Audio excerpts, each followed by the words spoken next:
어떤 초등학교, 미국의 초등학교에서 선생님은 무신론자고 아이들의 대부분은 주일학교를 다니는 아이들로 구성된 초등학교가 있었습니다. 선생님이 사사건건 이제 성경의 이야기를 빗대어서 비과학적이다, 또 이것은 현실 불가능한 일이다라고 하면서 아이들의 믿음에 대해서 굉장히 부정적으로 얘기하는 버릇이 있었어요. 어느 날은 선생님이 아이들에게 결정적으로 무슨 얘기를 했냐면, 성경에 있는 기적은 진짜로 있었던 것이 아니에요. 예를 들면 모세가 백성들을 끌고 홍해 바다를 건너갔다고 했죠. 아이들이 신나서 대답을 했죠. 예, 그러니까. 그런데 그 바다 깊이가 실은 6인치, 15cm 정도밖에 안 되는 그 물길을 건너간 거예요. 그게 무슨 기적이에요? 여러분, 성경은 거짓말이에요? 이렇게 얘기를 하니까 아이들이 시무룩하게 있다가 그중에서 아주 똑똑한 한 친구가 뭐라고 얘기를 하냐면, 그래도 하나님을 찬양합니다 라고 얘기한 거예요. 그러니까 선생님이 자기 말에 이렇게 반항하는 아이를 보면서 기분이 그렇게 좋지 않은 거예요. 그러니까 선생님이 뭐라고 얘기를 하냐면, 아니 그게 무슨 기적이란 말이에요. 15cm에 있는 물을 건너가는 게 그렇게 큰 기적이 될 수 있어요? 학생 한번 대답해 봐요. 그러니까 아이가 아주 지혜로운 대답을 했어요. 하나님이 모세와 이스라엘 백성을 따라오던 애굽의 큰 군대를 모두 홍해 바닷물에 빠져 죽게 했는데 그 깊이가 15cm밖에 안 된다는 게 너무 놀라워요 라고 하는 것입니다. 그럼 아멘 아닙니까? 애굽의 그 많은 대군을 다 빠뜨려 죽게 하신 그 하나님의 일이 진짜 기적이 아니겠습니까? 그러니까 선생님이 할 말이 없는 거예요. 여러분, 보는 관점에 따라서 무신론의 관점에서 본다면 15cm밖에 안 되는 물깊이일 수 있겠죠. 그러나 믿음의 눈으로 본다면 그것은 그 15cm밖에 안 되는 그 얇은 물 아래에 수만 명의 기병과 보병의 애굽의 그 무장된 군인들 수만 명을 물에 장사할 수 있는 하나님의 능력, 그 아이의 눈 속에서 보이는 믿음의 그 눈은 우리들의 믿음의 눈보다 얼마나 깊고 크냐는 사실을 우리는 보게 되는 것입니다. 여러분, 우리가 눈을 들어서 한번 세상을 바라보죠. 하나님의 섭리와 사랑이 아니라면 우리가 여기에서 숨쉬고 살 수 있겠습니까? 사람이 살기에 가장 알맞은 온도와 공기가 있고, 또 우리 인간이 존재하기 위해서 가장 아름다운 행성 가운데에서 우리가 살 수 있는 것입니다. 어린아이들은 어머니의 뱃속에서 수중생물도 살다가 10달이 되면 태어나는 순간 육지생물로 변하는 그 오묘한 일들, 그리고 그 변화의 과정 속에서 수없이 많은 생명체의 탄생이 되어가는 과정. 겨울이 되면 분명히 이렇게 말라 죽었던 나무의 가지가 새로운 봄이 되면 거기에 수액이 차서 올라서 솜털처럼 아름다운 깃털처럼 변하고 수액을 올려서 새로운 싹을 내는 그런 변화의 과정. 우주의 그 망망대해 가운데에서 우리는 전혀 불편함을 느끼지 못하고 수없이 많은 수천 킬로의 속도로 자전과 공전을 하고 있는 이 가운데에서 소리와 그 변화를 인지하지 못하면서 편안하게 우리는 살아가는 그 모든 과정들, 그리고 이러한 신체 구조를 가지며 완벽하게 살아가는 인간, 과연 진화의 과정일까? 아닙니다. 하나님의 섭리가 그렇게 했음을 우리는 분명히 기억하고 하나님께 감사하는 하루가 되기를 간절히 바랍니다. 우리가 섭취하는 공기의 양들, 우리가 평범하게 먹는 물들, 우리가 누리고 있는 그 모든 것들이 거저 이루어진 것들이 아니라 정말 하늘의 대왕께서 우리들을 위하여 얼마나 값비싼 대가와 그 모든 것들을 지불하고 우리 인류를 위하여 허락하신 것인가를 생각한다면 우리는 오늘 이 시간에 하나님의 존재를 느끼고 감사하는 하루가 될 것입니다. 오늘 그래서 저는 여러분과 함께 하나님의 능력 속에 가는 하루가 되기를 간절히 바랍니다. 먼저 본문의 말씀에 보면 이렇게 되어 있습니다. 오늘 또 영어가 또 나오는데요. 오늘 제가 원 없이 영어를 한번 써보죠. 그런데 이렇게만 영어를 쓴다고 그러면 얼마나 좋은지 모르겠어요. 복잡한 주어와 전치사와 뭐 이렇게 보어들이 존재하지 않고 그냥 한국어를 읽듯이 나오죠. I will go, 내가 가겠다. 그리고 heal him, 내가 고쳐주겠다. 얼마나 좋습니까? 어린 시절 제가 말씀드렸죠. 우리 혜란이가 영어를 배울 때 그 영어 배울 때 얼마나 간단하게 했어요. 할머니는 할머니, 할아버지는 할아버지 뭐 이런 식으로 배우는 것처럼 지금 여기에 나오는 제가 말씀드리는 영어도 너무 간단한 영어라고 할 수 있습니다. 가라사대 내가 가서 고쳐주겠다 했습니다. 본문의 배경을 말씀을 드리면 이렇게 되죠. 예수님의 이 여정이 가버나움이라는 곳에 이르렀을 때 한 낯선 이방인이 예수님의 앞에 옵니다. 근데 낯선 이방인, 그것도 어느 나라 사람이었냐면 유대인들이 가장 싫어하는 로마 사람이었고, 그 로마 사람 가운데에서도 유대인들이 치를 떠는 그것도 로마의 군인 백부장이 예수님께 찾아옵니다. 그는 예수님에게 위해를 가하거나 또 예수님에게 뭔가 특별한 것을 지적하기 위해서 온 것이 아니라 예수님께 찾아와서 아주 간곡한 음성으로 탄원을 합니다. 간청을 합니다. 그는 예수님에게 뭐라고 얘기를 하느냐 하면 뜻밖의 얘기를 하죠. 내 하인을 고쳐주십시오. 여러분, 여기에서 말하는 하인이라는 개념은 지금 우리가 존재할 때 주인과 혹은 고용주와 비고용주의 관계라는 개념으로 생각하시면 안 됩니다. 이때 당시나 과거에는 하인이라고 하는 개념은 물건의 가치로밖에 보여지지 않는 것이 하인이죠. 그냥 값비싼 값에 사와서 그냥 몇 년 잘 부려먹다가 힘이 없으면 그냥 갖다 버려도 되는 그런 존재. 그들이 결혼을 해서 자식을 낳아도 그 자식의 값도 역시 팔아서 돈으로 되갚을 수 있는 그런 소나 양이나 짐승과도 같은 존재가 바로 하인이라는 존재죠. 그런데 이 로마의 백부장인 이 높은 지위에 있는 사람이 물건의 가치로밖에 보이지 않는 종을 위해서 간청하는 모습이 성경에 등장하는 것입니다. 아주 희귀한 모습이죠. 그런데 더 희한한 모습은 로마 사람이자 군인인 백부장이 유대인 종을 위하여 간청하는 모습은 정말 희귀한 모습 중에 모습이라고 되어 있고, 그 이전에도 본 적이 없고 또 앞으로도 볼 일도 없는 내용인 것입니다. 내 하인을 고쳐주십시오라고 얘기하니까 예수님께서 즉시 대답을 합니다. 뭐라고 되어 있냐면 I will go and heal him. 내가 가서 고쳐주겠다. 여러분, 이 말은 우리가 꼭 듣고 싶은 가장 우리의 기도에 대한 제목 맞습니까? 내가 만약에 어디에 가서 기도를 한다거나 하면 그들이 제게 손을 얹어서 기도해 달라는 많은 요청들이 있습니다. 그 말은 뭐냐면 비록 인간의 손이지만 하나님의 명령을 통하여 나에게 치유와 회복의 역사가 속히 일어나게 해 주십시오라고 하는 그런 부탁이 있다는 사실인 거죠. 그런데 예수님께서 즉시 대답을 하시면서 내가 지금 가겠다. 그리고 너의 원대로 고쳐주겠다라고 하는 말에 대해서 백부장은 오시지 마십시오라고 거절을 합니다. 근데 그가 거절한 이유는 아주 간단했어요.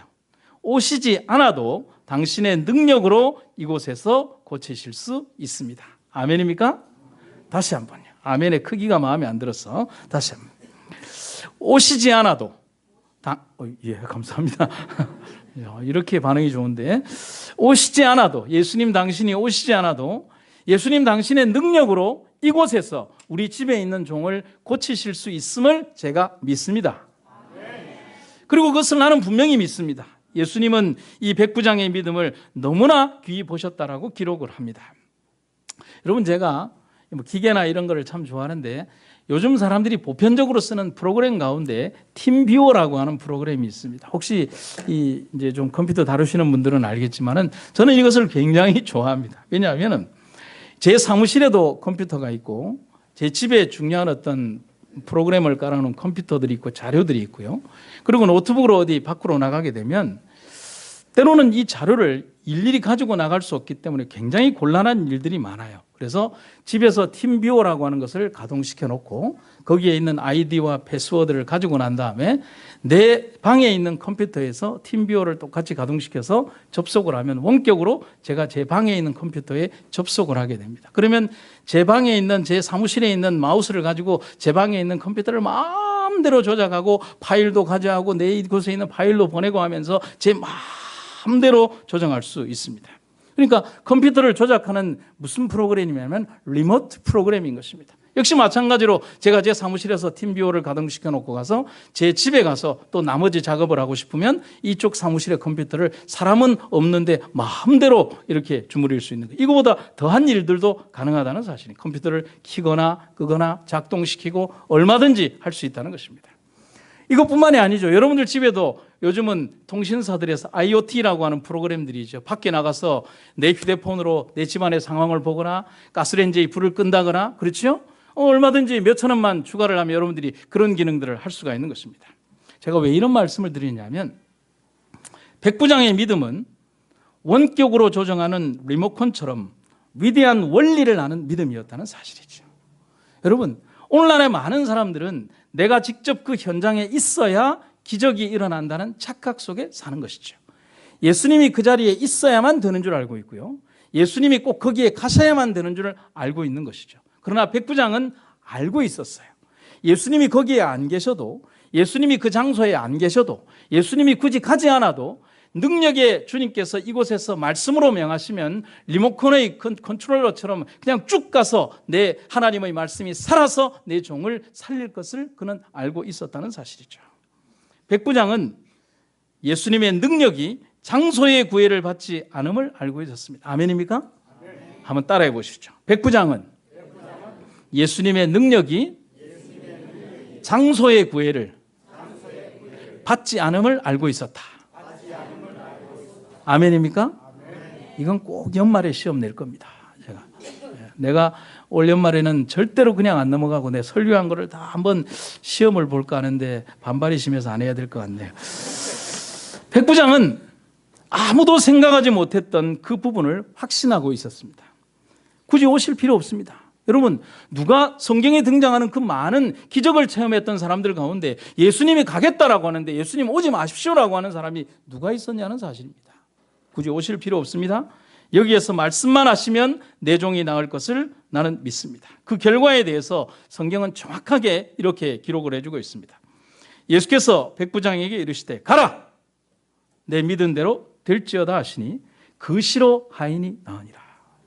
여러분, 예수님의 위치 이동이 있었습니까? 아니요.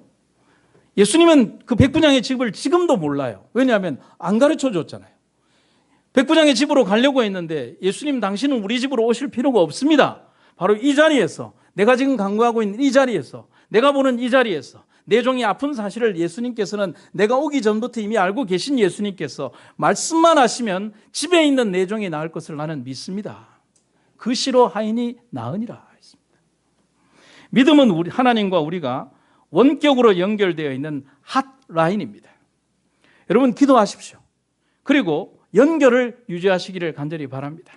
여러분 핫라인이란 누군가를 거치는 것이 아니라 교환이나 누군가의 연결 통로를 가는 것이 아니라 내가 전화기를 딱 들면 저쪽에서 바로 연결되어 있는 하나의 직격 연결 통로를 핫라인이라고 하는 것입니다. 오늘 우리는 기도를 통하여 하나님과 핫라인으로 연결되어 있음을 여러분과 제가 기억하시기를 간절히 바랍니다. 여러분 제가 여러분들에게 꼭 소개해드리고 싶은 책 제목이 뭐냐면 아주 옛날에 나온 책인데 E.M. 바운스라고 하는 목사님이 쓰신 기도의 능력이라고 하는 책이 아주 작은 소책자로 한 6, 7권으로 되어 있습니다. 그런데 그 가운데서 1권에는 정말 주옥 같은 글들이 많이 있습니다. 여러분 꼭 한번 읽어보시기를 간절히 바랍니다. 거기에 있는 내용을 한번 제가 읽어드리도록 하겠습니다. 현대 교회가 필요로 하는 것은 더 많은 그리고 보다 좋은 기계 문명이나 새로운 조직도 신기하고 기발한 방법도 아니고 성령이 쓰실 수 있는 사람, 즉 기도에 능한 사람, 기도의 사람을 필요로 한다. 성령은 방법을 통해서 흘러나오지 않고 사람을 통해서 역사하신다. 그는 기계 문명 위에 임하지 않고 사람들 위에 임한다. 성령은 계획 위에 부어지지 않고 사람에게, 즉 기도의 사람에게 부어진다. 여러분 공감하십니까? 많은 이 땅의 사람들, 특별히 교회들은 착각하죠. 훌륭한 건물, 잘 조직된 음향 시스템, 그리고 멋들어진 프로젝트와 프로그램들, 그리고 잘 짜여진 어떤 그런 프로그램들이 이 모든 것들을 발전시키는 역할들이라고 합니다. 물론 그게 필요 없다는 사실은 아닙니다. 그러나 가장 중요한 것이 오늘의 이 현대 교회에 빠져 있는 것이죠. 하나님은 분명히 얘기하기를 하나님의 성령은 건물이나 프로그램이나 어떤 건물, 어떤 이 물건들에 임하는 것이 아니라 그 사람에게 임한다는 사실을 우리는 잊어버리고 사는 것이죠. 좋은 건물만 되면 사람이 오리라고 생각하십니까? 어떤 환경만 유지되면 사람들이 오리라고 생각하십니까? 그건 아니죠. 그 공간과 환경과 그 물건들을 지배하고 정말 영적으로 이끌어갈 사람들이 필요하다는 사실을 우리는 잊어버린 채 능력과 성령의 사람이 되지 못한 채 어떤 다른 것만을 탓하는 신앙인으로 살아가서는 안 되는 것입니다. 오늘 우리들의 신앙생에 있어서 성령의 사람들이 되기를 간절히 바라는 것입니다. 하나님과 한 라인으로 연결되어 있는 정말 믿음의 사람들이 되기를 간절히 바라는 것입니다. 그래서 제가 언제 한번 그런 생각을 했죠. 21세기 교인들은 지나치게 자신에 대한 변호가 너무 지나치다. 그리고 지나치게 너무 자기 중심적이다. 여러분, 저희 부부가 살다 보니까 우리 조정실 장로님 30년 되셨다고 했는데, 정말 대단하신데, 저희 집이 27년 됐습니다. 많이 살았죠. 목사 부부인 저희는 잘 싸울까요? 안 싸울까요? 장로님, 그 좀 한 3초라도 기다리시다가 대답을 해주셔야지. 뭐, 옆에서 보시듯이. 그럼 주로 어떤 일 때문에 싸울까요? 그렇죠. 그 집처럼. 이제 살아가다 보니까 아주 큰 일로는 싸울 일이 없어요. 큰 일에는 서로가 합심해야 하니까요. 사소한 일 때문에 저는 무엇 때문에 속이 상하느냐 하면 아주 단순한 이런 것이죠. 그런데 이런 것들을 대부분 공식에 적용을 해보면 관점의 차이라는 것을 알 수가 있어요. 뭐냐면 음식을 먹으면 저는 맛있게 먹는데 저희 집 사람은 습관적으로 뭐라고 얘기를 하면 짜다라고 얘기를 합니다. 짠 걸 맛있게 먹는 저는 뭐가 됩니까? 그리고 어떤 음식들을 먹으면서 제가 아주 맛있게 먹으면 또 타박을 하죠. 짜다라고 얘기를 합니다. 그러면 아주 어린 시절부터 부산에서 성장하고 이런 아주 맵고 짭조름한 음식에 길들여져 있는 저는 이제 김밥 하나를 먹어도 아버지께서 먹듯이 이제 끝에 조금을 간장 끝에 살짝 찍어서 간장향으로 먹는 것에 이제 길들여져 있는 저는 집사람 보기에는 괴물처럼 보이는가 봐요. 그래서 이상한 사람, 짜게 먹는 사람, 뭐 건강하지도 못한 게 먹는 걸 잘한다, 뭐 이런 거면서 이제 뭐 그런 어떤 표현이 있는 것이죠. 그러면서 제가 집사람에게 그런 표현을 하죠. 왜 당신의 관점으로 모든 음식을 판단을 하느냐? 짜다라는 개념을 여러분 우리가 수치적으로 어떻게 알 수 있을까요? 그것은 지극히 주관적이죠. 어떤 사람에게는 짜고 어떤 사람에게는 싱거울 수도 있고요. 어떤 사람에게는 적정할 수도 있고 어떤 사람에게는 짠 듯하면서 안 짤 수도 있는 것이 짜다라는 개념이죠. 명확하게 선이 그어져 있는 중앙선처럼 이 경계를 넘어가는 것이 정말 모호한 것이 그렇다는 것이죠. 그래서 이 세상의 모든 다툼들이나 세상의 모든 판단력 가운데에서 다른 사람에게 상처를 주는 많은 일들을 한번 생각을 해보면 지극히 자기 중심적인 것에서 판단하는 것을 우리가 볼 수 있죠. 교회에 와서도 다른 사람들에게 상처를 주는 관점들을 보면 지극히 나 중심적으로 혹은 공동체 가운데에서 상처를 줄 때에도 지극히 자기 중심적일 때 그렇다는 사실입니다. 그래서 여기 한 사람의 어떤 의미심장한 질문이 있습니다. 여러분의 삶은 무엇을 중심으로 공전하고 있습니까? 여러분, 자전은 스스로 도는 것을 말하지만 공전은 무언가를 중심으로 돌고 있죠. 그래서 사이먼 첸이라고 하는 중국의 그 목사님은 이런 얘기를 하고 있습니다. 이런 질문을 합니다. 여러분의 삶은 무엇을 중심으로 공전하고 있습니까?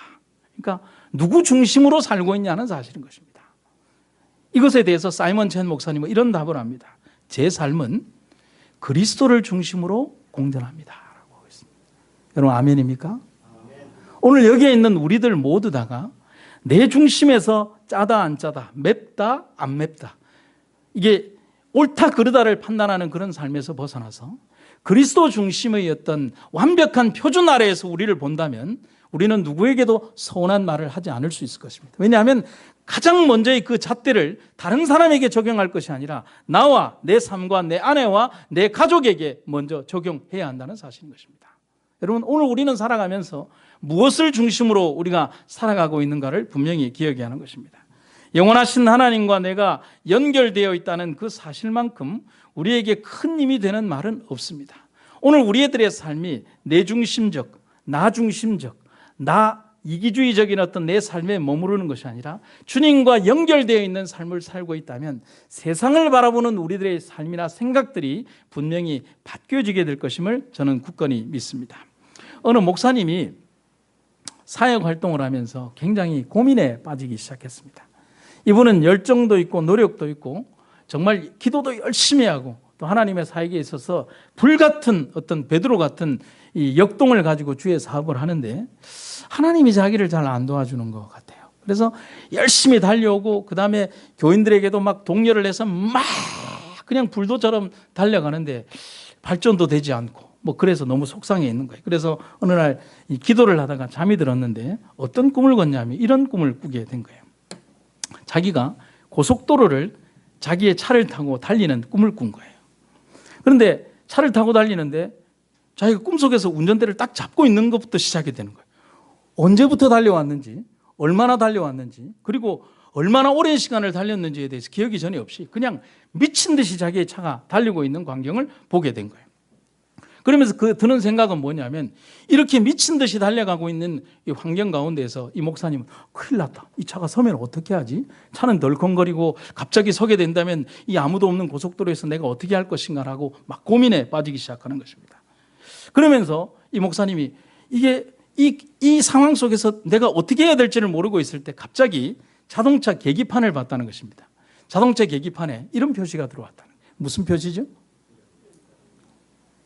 기름 없음이라고 하는 표시죠. 그때 주유 경고등이 크게 확대되면서 불이 깜빡깜빡거리면서 이 주유 경고판이 자기에게 말을 하더라는 것입니다. 기름을 넣으시오, 기름을 넣으시오, 서서 기름을 넣으시오, 막 이렇게 자기에게 압박하는 막 이런 사인이 막 오더라는 것입니다. 그리고 그 순간 잠에서 깨어났습니다. 여러분, 이 꿈의 의미를 아시겠습니까? 이 목사님은 자기의 신앙을 이렇게 적용을 했습니다. 하나님께서 내게 무엇을 말씀하고 계신지 나는 정확히 알 수 있었다.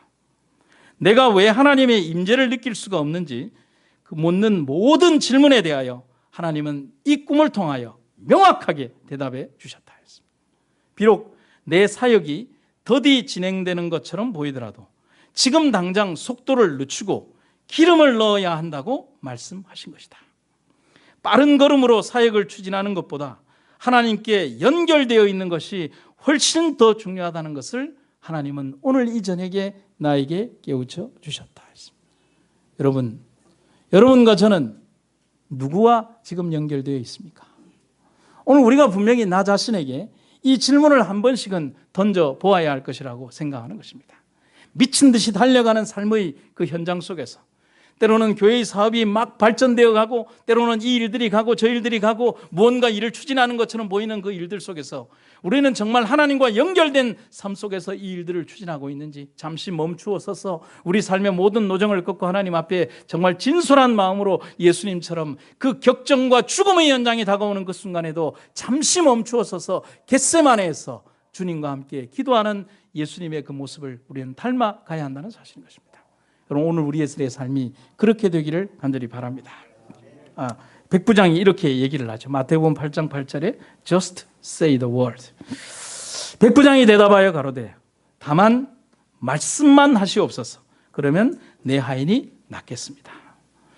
이 문장은 뭐냐면 백부장의 말입니다. 말씀만 하십시오라는 말입니다. 예수님을 만나러 온 모든 사람들이 어떻게 해서든지 예수님을 자기의 집으로 그리고 최대한 가까이에 모셔두려는 것과는 달리 백부장은 예수님을 집으로 모시지 않았습니다. 그는 단호히 말했습니다. 여러분, 백부장의 이 말은 말씀이 모든 기적의 필요 충분 조건임을 말해주고 있는 것입니다. 여러분, 그렇지 않습니까? 일단 예수님이 우리 집에 와야 기적이 시작되는 것이 아니라 예수님이 말씀하시면 그것이 기적의 모든 필요 충분 조건이라는 사실을 백부장은 우리들에게 웅변적으로 말해주고 있다는 사실인 것입니다. 예수님이 이 자리에서 말씀만 하시면 집에 있는 내 불쌍한 종이 나을 것임을 나는 믿습니다. 이것이 진정한 믿음입니다. 신앙은 부적이 아닙니다. 예수님의 능력은 시간과 공간과 차원의 지배를 받지 않으십니다.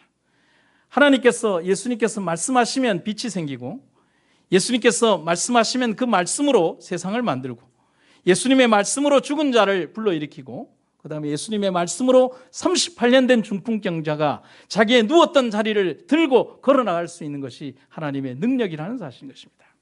오늘 여러분과 저에게도 그런 믿음이 있기를 간절히 바랍니다. 오늘 여러분들과 우리들의 삶에서 정말 예수님 앞에 주님의 능력, 당신의 말씀만이 모든 것임을 우리가 주님 앞에 고백하는 우리가 되기를 간절히 바랍니다.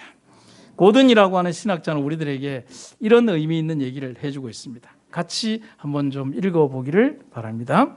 시작. 믿음은 위를 보는 경우를 제외하고 장님이 되는 것이다. 불가능에 대해서 장님이 되고 의심의 귀머거리가 되며 하나님께만 귀를 기울이는 것이다. 아멘. 고든이라는 사람은 믿음에 대한 정의를 정확하게 해주고 있습니다. 믿음은 위를 보는 것을 제외하고는 모든 것들의 장님과 기머거리가 되는 것이다. 불가능하다라고 생각하는 것에 대해서 장님이 되고, 의심하는 것에 대해서 귀머거리가 되고, 하나님께만 귀를 기울이는 것이다. 여러분, 백부장처럼 우리도 예수님을 우리의 집이 아닌 마음에 모시기를 간절히 바랍니다. 믿음은 보지 못하는 영원한 사물을 믿음의 눈으로 보는 것이 믿음이죠. 죽음 저편, 사선 너머, 요단강 건너편 신령한 세계를 바라보는 것은 몇백만 원짜리의 망원경으로 보는 것이 아니라 우리의 믿음의 눈으로 그 사실을 볼 수 있다는 사실인 것이죠. 우리도 백부장과 같은 믿음을 가지게 되기를 간절히 바랍니다. 오늘 여러분과 제가 한번 따라해 보시겠습니까? 말씀만 하옵소서. 아멘입니까? 여러분, 2600년 전 어리기만 한 10대의 청소년들이 포로가 되어서 바벨론 궁정에 끌려갔습니다. 인생의 어떤 미래도 계획할 수 없고, 미래도 없고, 희망도 없고, 삶도 내 것이 아닌 종이었지만 그들은 뜻을 정하고 살았습니다. 거룩한 분과 연결된 그들을 굴복당하지 않고 그곳에서 승리자가 되었습니다. 가장 약하고 가장 권력도 없고 자유도 없었던 그들이 70년의 생애 속에서 애굽의 최대의 권력자로 변해가는 역전 드라마의 이야기, 그 이유는 단 하나의 이야기에서 출발을 하고 있죠. 그들은 하나님과 연결되어 있었다는 사실. 여러분 기억하십시오. 연결된 사람은 다르다라는 사실입니다. 오늘 여러분과 저는 연결되어 있습니까? 연결된 것처럼 보입니까? 아니면 끊어졌다는 사실을 부정하고 싶지 않아서 그냥 속임수로 살아가고 있습니까? 한 여자분의 이야기를 들려드리겠습니다. 셀리라고 하는 한 장애인이 있었습니다. 그녀는 어머니가 출근을 하면 하루 종일 집에서 혼자 있어야 됩니다. 옆집에 있는 이 이웃이 매일 찾아가지만은 매일 구박받듯이 이 여자분이 쫓겨나옵니다. 요즘은 뜸하게 가지만 항상 창으로 보면서 그녀를 위해서 기도를 해주는 착한 이웃입니다. 쫓겨난 이유는 간단해요. 불행한 삶을 사는 셀리를 가서 기도해주고 도와주는 것, 이것을 마음의 이 벽을 가지고 딱 밀어내고요. 예수 믿는다고 그냥 나에게 이렇게 하는 모습이 싫어서 오기만 하면 막 욕을 하고 물건을 집어던지면서 이렇게 그 여자를 못 오게 합니다. 그래서 셀리는 자기 마음의 어두운 벽에 갇혀 살기 때문에 집은 예쁘고 좋지만은 이제 어떻게 사느냐 하면 창문을 다 내려놓고 잠그고 두꺼운 커튼으로 창문을 다 막은 다음에 밖에서 안이 전혀 보이지 않게 해놓고 불도 꺼놓고 하루 종일 그렇게 사는 것입니다. 근데 옆에 있는 이 셀리를 바라보는 이 기독교인 이 여자분은 그 셀리를 보면서 항상 마음이 아픈 거예요. 가도 자기를 배척하니까 갈 수 없으니까 항상 이제 자기 집의 이 주방에서 이제 그 집 셀리가 있는 집 쪽을 바라보면서 매일 이렇게 보는 거예요. 보면서 기도하는 거예요. 하나님, 셀리를 지켜주세요. 하나님, 오늘도 셀리가 잘 지내게 해주시고 그의 마음의 문을 좀 열어주십시오라고 하는 그런 기도를 하는 거예요. 근데 어느 날이었어요. 아침에는 정말 맑았고 여전히 그녀의 어머니는 출근을 했습니다. 이 여자분이 쓴 글이에요. 그리고 계속 연거푸 나는 주방으로부터 셀리의 집을 보기 시작했습니다. 하얀색 담장 너머로 있는 셀리의 집은 너무 평온했습니다.